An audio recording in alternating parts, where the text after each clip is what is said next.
Xoş gördük değerli müəllimlər. Qarşıdan gələn MİQ və sertifikasiya imtahanında hər birinizə bolluca şans arzu edərək, bugün ilk mövzu kurikulum nədir mövzusuna keçid alırıq. Kurikulum təhsil sisteminin əsas sənətidir və tədris prosesinin məzmununu, təşkilini, qiymətləndirilməsini və nəticələrini sistemli şəkildə tənzimləyir.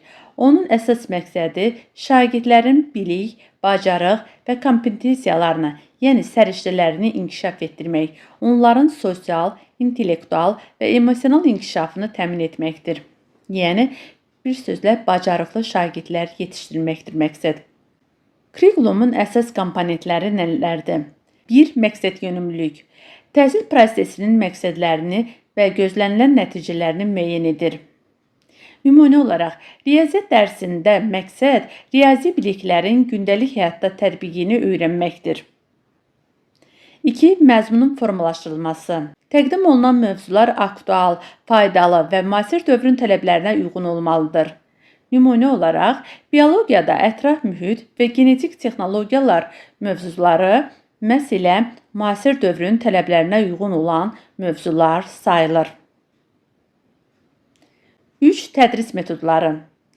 Şagirdlərin fəal iştirakı təmin edilməli və interaktiv metodlardan istifadə olunmalıdır. Yəni, interaktiv dedikdə şagirdlər fəal olmalıdır. Bunun üçün də nümunə olaraq sinifdə debatlar, qrup işləri və layihə əsaslı tapşırıqlar təqdim etmək olar. Adı çəkilənlərdən əlavə müxtəlif iş üsulları və iş formalarından istifadə etmək olar. 4. Qiymətləndirmə. Şagirdlərin nailiyyətlərinin obyektiv şəkildə qiymətləndirilməsi, yəni dövlətin bizim qarşımızda qoyduğu standartlar əsasında qiymətləndirmə, ənənəvidə isə subyektiv qiymətləndirməyə əsaslanırdı, hansı ki müəllim öz istəyinə görə istədiyi şagirdə yüksək, istədiyini isə aşağı qiymət yaza bilirdi. Nümunə olaraq qiymətləndirmə testlər, təqdimatlar və praktik tapşırıqlar vasitəsilə həyata keçirilə bilər. Kurikulum hazırlanarkən cavab axtarılan suallar. 1. Hansı bilik, bacarıq və dəyərlər öyrədilməlidir? 2. Bu biliklər necə mənimsədilməlidir?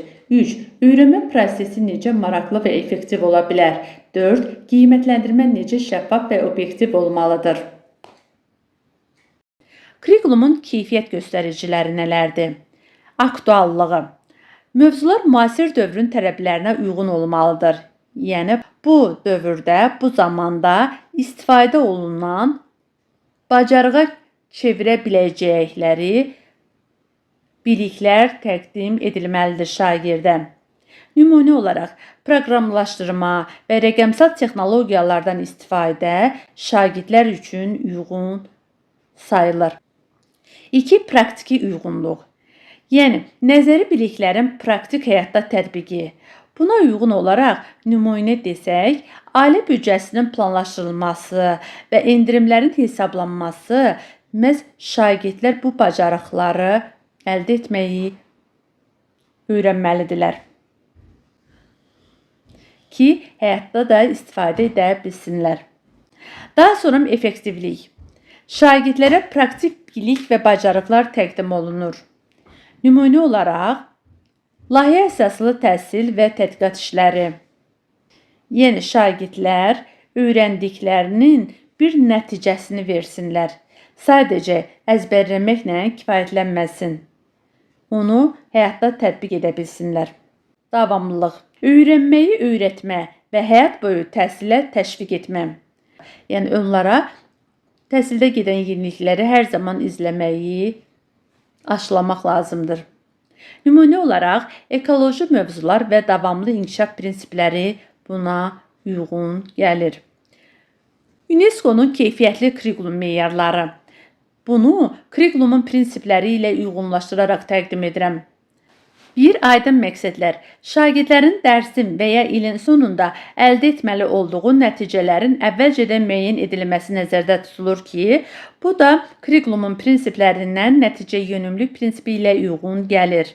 2. Həyatla əlaqəlilik. Bugünün tələblərinə cavab verməsi, yəni kurikulumun prinsiplərindən tələb yönümlülüklə uyğunlaşdırmaq olar. 3. İnklüzivlik və bərabərlik.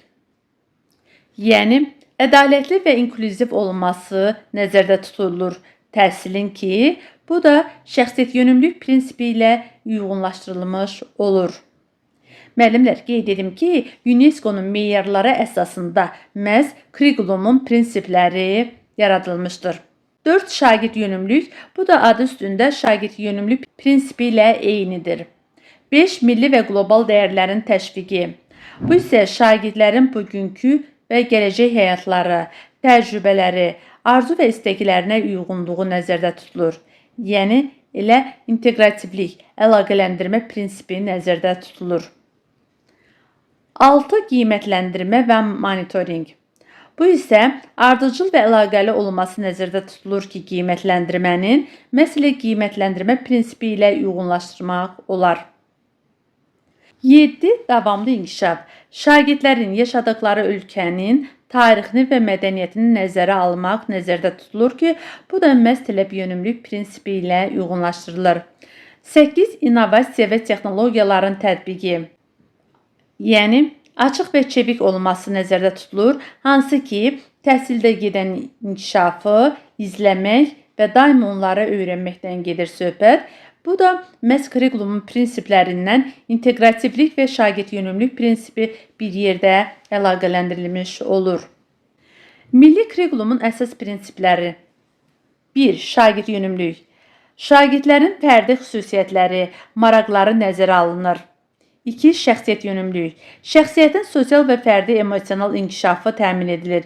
Yəni, təhsil alanların idraki, ünsiyyət və psixomotor fəaliyyətlər əsasında həyatda bacarıqlarını inkişaf etdirməklə onlarda milli və bəşəri dəyərlər formalaşdırılır.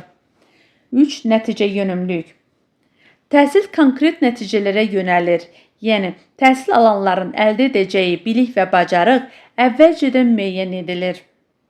4. İnteqrativlik. Fənlərarası əlaqələr və öyrənilənləri həyatla əlaqələndirməyə nail olmaq nəzərdə tutulur. 5. Tələb yönümlülük. Təhsil şagirdlərin, cəmiyyətin və dövlətin maraqlarına uyğun qurulur. 6. Qiymətləndirmə. Obyektiv qiymətləndirmə sistemi tətbiq olunur. Təhsil alanların nailiyyət səviyyəsinə qoyulan dövlət tələbidir. Yəni, müəllimin subyektiv olaraq öz istəyinə əsasən qiymətləndirmə aparılmır. Dövlətin bizim qarşımızda qoyduğu qiymətləndirmə standartları mövcuddur ki, biz o standartlara əsasən məhz şagirdlərə qiymət qoymuş oluruq. Nəticə, kurikulum təkcə tədris planı deyil, həm də şagirdlərin real həyatda lazım olacaq bilik və bacarıqlara yiyələnməsi üçün strukturlaşdırılmış, yəni planlı təhsil yanaşmasıdır. Bu yanaşma müasir təhsil sisteminin əsasını təşkil edir və şagirdlərin hərtərəfli inkişafını təmin etmiş olur. Beləliklə, əziz müəllimlər, birinci mövzumuzun izahı bu qədər. İzləyən və dinləyən hər kəsə uğurlar. Kanalımıza abunə olaraq bəyəni düyməsini basmağı unutmayaq.